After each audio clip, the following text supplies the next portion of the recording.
Bismillahirrahmanirrahim. Assalamualaikum warahmatullahi wabarakatuh. Salam jas merah. Jumpa lagi dengan Pak Adin, guru sejarah SMA Negeri 1 Ciluas.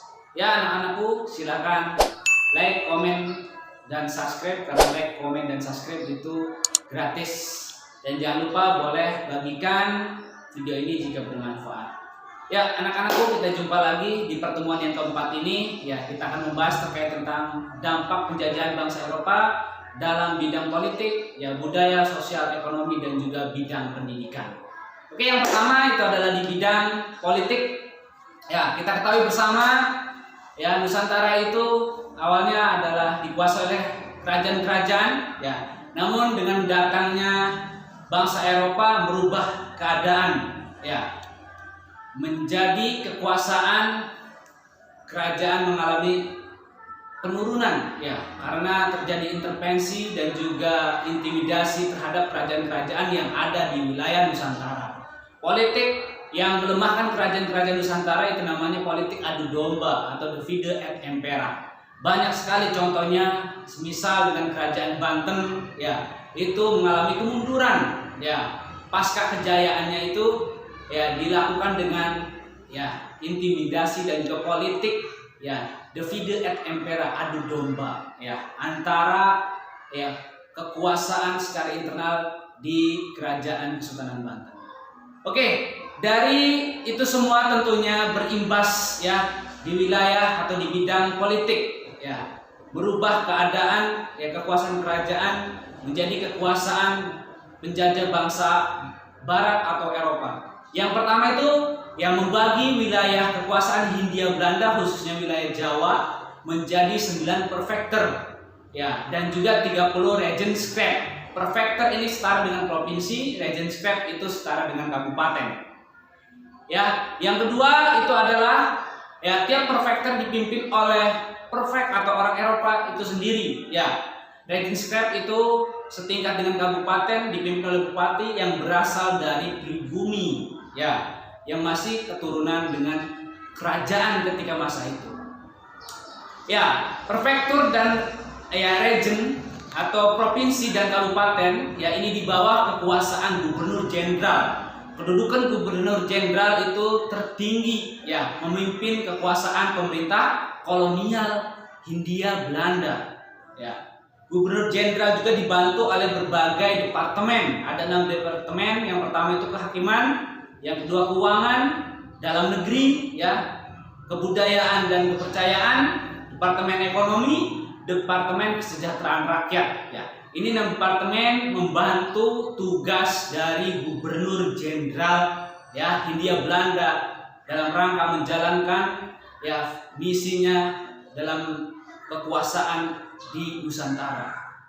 Dan dalam perjalanannya itu, ya, ada sebuah perubahan revolusi birokrasi, ya, dikenal dengan namanya Pax Nederlandica, ya, di akhir abad 19, abad ke-20, ya, perubahan secara sistem pemerintahan khususnya di birokrasi, ya, itu dari administrasi tradisional berubah menjadi sistem, ya, administrasi modern, mengangkat, memberhentikan, menggaji para pegawai, ya, yang menduduki jabatan-jabatan birokrasi strategis pemerintahan Hindia Belanda itu diatur, ya, dalam sistem yang namanya Pax Nederlandica.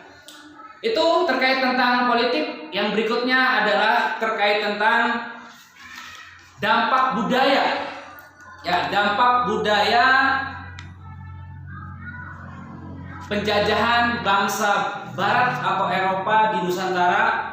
Kita ketahui, ya, pengaruh budaya Barat atau dikenal dengan namanya westernisasi itu sangat mengakar, merumput, ya, di wilayah Nusantara. Baik bahasa, baik pakaian, baik pergaulan, ya, itu menjelma bahkan menjadi budaya baru bagi masyarakat Nusantara. Ya, yang terkadang westernisasi itu juga, ya, bertentangan dengan nilai-nilai dan norma-norma adat istiadat yang berlaku ketika masa itu di Nusantara. Namun ada beberapa hal yang baik dan positif juga dari segi arsitektur. Ya, arsitektur bangsa Eropa kita ketahui bersama, ya, yang pertama itu adalah kota tua, di Batavia ketika itu sekarang menjadi Jakarta, ya itu adalah contoh dari miniatur kota besar, ya, dengan berbagai gaya arsitektur Eropa. Ada juga selain ya kota tua, ya bangunan yang berupa benteng. Ada benteng ya Fort de Kock ya yang berada di Bukit Tinggi, Sumatera Barat. Ada juga benteng yang namanya Benteng Spelwick yang ada di Banten Lama. Ada juga benteng yang namanya Benteng Vredebroek yang berada di Jogja. Itu adalah bagian-bagian peninggalan secara arsitektur yang memiliki seni dan cita rasa bangunan yang amat sangat luar biasa. Oke, itu terkait tentang budaya, anak-anakku. Dampak yang berikutnya itu adalah dampak secara sosial. Munculnya masyarakat ya penganut agama Katolik dan juga Kristen Protestan, ya ini menjadi status sosial tersendiri yang memiliki status baru di Nusantara. Portugis ya itu membawa misi yang namanya gospel. Kita ketahui ada 3G itu ya, yang identik dengan gospel.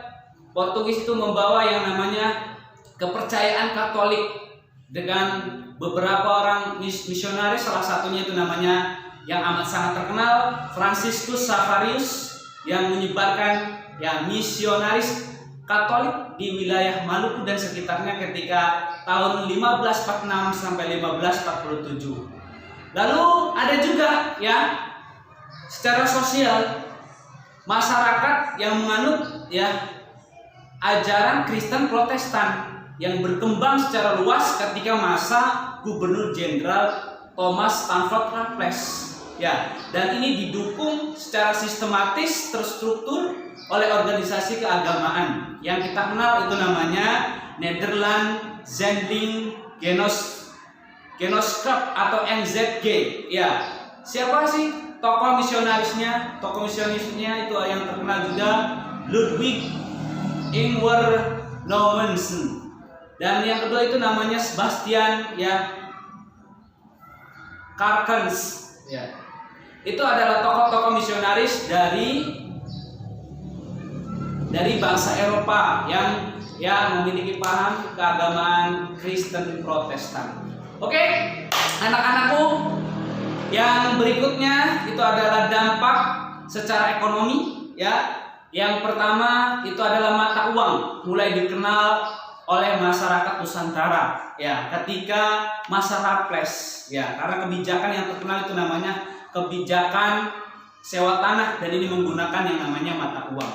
Ada juga mata uang yang berjenis logam dan juga berjenis kertas ya, berjenis logam dan juga berjenis kertas ya, yang pada akhirnya berkembang menjadi alat tukar dan juga ada yang namanya perusahaan perbankan Hindia Belanda ketika masa itu ya, namanya itu The Javanese Bank di Batavia di Jakarta yang sekarang ya itu adalah gedung BI. Sekarang digunakan sebagai gedung BI, ya Museum BI. Itu dulunya adalah ya perusahaan perbankan milik Hindia Belanda dan ini memiliki dampak secara ekonomi.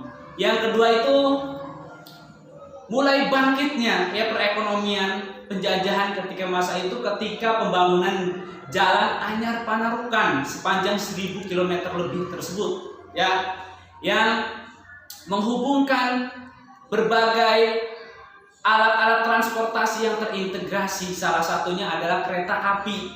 Ini adalah alat pengangkut ya bahan atau mungkin kebutuhan yang berasal dari perkebunan yang diperuntukkan oleh pemerintah Hindia Belanda. Ini secara perlahan dan pasti ya perekonomian mulai tumbuh dan berkembang.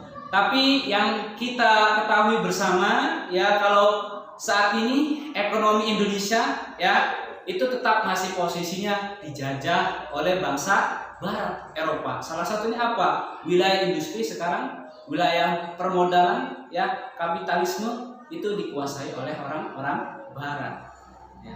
Dan ini masih tetap mencokol. Oke, anak-anakku, ya selanjutnya itu adalah dampak di bidang hukum, ya tambahannya ekonomi dan hukum. Ya, ketika masa Dendles itu dibentuk yang namanya peradilan keliling atau ya pengadilan keliling. Ini untuk pengadilan untuk siapa saja. Secara status sosial itu terbagi menjadi 3. Ya, ada yang namanya untuk orang-orang Eropa, semacam Portugis, Belanda, Hindia, Spanyol, dan lain sebagainya. Ada juga semacam orang-orang timur asing seperti India, seperti Arab, ya, seperti Persia dan lain sebagainya. Ada juga pengadilan yang sifatnya secara struktur sosialnya itu adalah untuk pribumi, ya. Dan juga dibentuk yang namanya peradilan Mahkamah Agung. Jadi luar biasa, sangat memiliki perubahan yang sangat besar ketika masa ya pemerintah kolonial Barat. Ya, oke, selanjutnya itu dampak penjajahan bangsa Eropa di bidang pendidikan. Ya, kita ketahui bersama ya pendidikan itu diselenggarakan oleh bangsa Eropa atau Hindia Belanda tidak lain dan tidak bukan adalah untuk mendidik ya tenaga terampil, tenaga terlatih ya agar bisa mengisi sektor-sektor ya perusahaan swasta milik pemerintah Hindia Belanda. Ya, banyak sekali macamnya pendidikan yang diselenggarakan oleh pemerintah kolonial. Ya, diantaranya itu sekolah kejuruan ya seperti diperuntukkan untuk calon pegawai negeri sipil Hindia Belanda yang dikenal namanya Ospia. Ya, Ospia itu Opleiding School for Inlanders Arbeiders. Ya. Dan berikutnya juga ada sekolah kejuruan yang bersifat medis, ya, setingkat dengan universitas namanya Stovia. Ya. School tot Opleiding ya van Inlanders Artsen. Ya, itu namanya Stovia. Ada juga ya yang masih bersifat medis itu namanya ya, NIAS atau Netherlands Indisch Artsen School. Ya, itu adalah sekolah-sekolah yang diperuntukkan untuk tenaga medis. Stovia yang ketika itu sekarang menjadi Universitas Indonesia, khususnya Fakultas Kedokteran. Ada juga Universitas Teknik ya, namanya ya Universitas Teknik namanya Teknik ya Hogeschool yang cikal bakal sekarang menjadi ITB ya Institut Teknologi Bandung. Dan dari segi pendidikan ini ya lahirlah ya kelas-kelas sosial baru, khususnya kelas sosial terpelajar yang menggerakkan perjuangan-perjuangan menuju Indonesia merdeka. Demikian ya kiranya anak-anakku semua dampak penjajahan ya kolonial bangsa Eropa terhadap Indonesia baik dari segi politik, budaya, sosial, ya, hukum, ekonomi dan juga pendidikan yang coba kita pahami bersama. Mudah-mudahan ya kita bisa mengerti dan memaknai itu semua ya bahwa penjajahan ya sejatinya ya memiliki nilai negatif yang amat sangat besar ya, namun juga ya ada hal-hal yang positif. Mudah-mudahan kita bisa mengambil sebuah pelajaran dari dampak penjajahan kolonial Hindia Belanda dan juga bangsa Eropa ini. Kurang lebihnya mohon maaf ya. Kita jumpa lagi di pertemuan dan pembahasan berikutnya ya. Bapak akhiri dengan bersama-sama kita ucapkan lafaz hamdalah. Alhamdulillahirabbil alamin. Wassalamualaikum warahmatullahi wabarakatuh. Salam jas merah.